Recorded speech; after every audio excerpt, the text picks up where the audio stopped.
Okay, so you want to hear something crazy? Here's my crazy Shadow the Hedgehog theory. So first, we got to zoom way out, and this is going to take a while. So there's a constant theme in the Sonic series of time, right? The Chaos Emeralds, Sonic Adventure, right? The history of the Echidna clan, and history repeating itself with Chaos coming out twice because people are thirsty for power. First the Echidna clan, and then Eggman.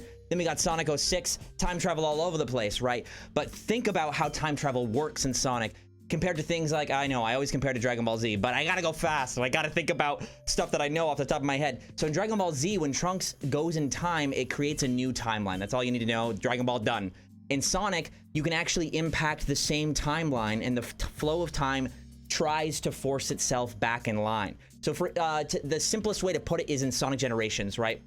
All Sonic needs to do is go through where he went before, and time naturally repairs itself. I'll give you another example, right? So Shadow doesn't know who Mephiles is, right? When he, the first scene where they meet happens, he comes out of his shade. But when Shadow later goes in the past, Mephiles doesn't know who he is, but that's all one timeline, and it's a weird, like, time loop. However, time repairs itself by having Shadow be the one to eventually defeat and or seal him, right? So, and it's the ending of Sonic 06 works the same way. When the Solaris flame is blown out, the whole time goes back to where it was supposed to be. Okay, so now we're gonna zoom even more in because that was way too general. So now we're gonna go to Sonic CD. We're gonna get there, don't worry, Shadow. So Sonic CD, Little Planet, right? All you need to know is about Little Planet for this theory, because if you're not a classic fan, fine. It makes sense that you're a fan of this guy. So Little Planet comes 1 month out of the year, randomly, and it has unique, crazy time properties. It also has the time stones, but this planet itself also has time properties, and it is said to exist in all planes of time at the same time. So crazy similarities to a lot of things we see in Sonic. Okay, so Eggman chains it unnaturally to the planet Earth, causing it to be there unnaturally long, right? And that's what he's doing while he's researching it. And then Sonic eventually catches up with him, but it takes a while for Sonic to eventually see what's going on, right?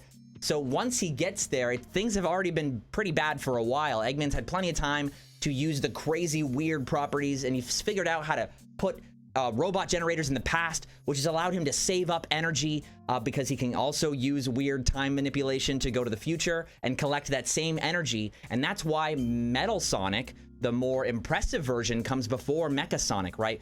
Because he had future resources. However, he needed Metal Sonic specifically not only to one-up his rival. Sonic's not rent-free in Eggman's head at this point, right? It's only the second story in the main canon thanks to Sonic Origins Speed Strats.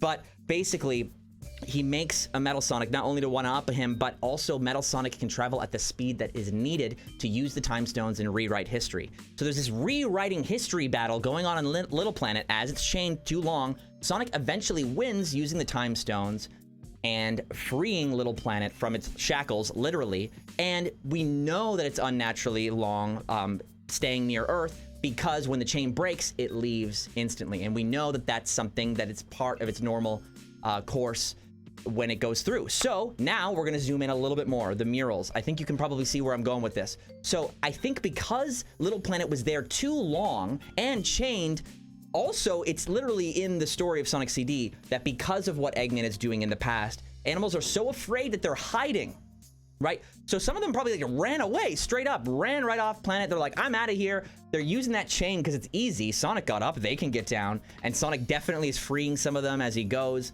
all over the place. But basically, those animals that go through, because the Little Planet is there too long, it's actually having time distortion effects on Earth as well. Now, that will realign itself later. However, those murals are still formed from the stories that those animals then told. So in a weird way, right, Sonic and Eggman, they have this weird, both are really curious characters, right? Sonic is exploring the world as he runs and discovers it as he goes, whereas Eggman is kind of calculated and finding something to explore. But they both have this shared interest in ancient history, but they actually became this weird paradoxical legend of themselves during their time on Little Planet. And so that leads to the connection of Gerald, right? Imagine you're Gerald, you're desperately trying to cure Maria. You're trying to find a cure, and you're studying all these murals, right? And then you see something that looks like you, right? With this powerful creature. And this explains the kind of friction between like humans and animals, right? Animals have this like hidden power. It leads Eggman to put animals in machines to even begin with, right? It's because of that legend to begin with. And that explains why Gerald, this like human dude with a human daughter, is making this like weird creature that seemingly has no connection to his history. It's because he believes that he is meant to do it. That's why he's willing to make a deal with Black Doom, which seems crazy, but he feels destined to do it. He thinks that gives him all the faith he needs, and he's desperate to have this happen. And so Shadow is born from that. Shadow is literally a silhouette etched in time from Sonic's actions. And it's only that picture was only able to be created, or Shadow was only able to be created because of Little Planet's unique properties, right? And Shadow's trauma, his traumatic situation, is time bouncing back because Sonic needs to exist as he is. And if nothing bad happened to Shadow, he'd probably be a lot like Sonic, right? There'd be no reason. But also, if nothing happened to Gerald, then Eggman probably wouldn't grow up to be the guy that he was, right? So time is bending back to create Shadow. See you next time. Peace.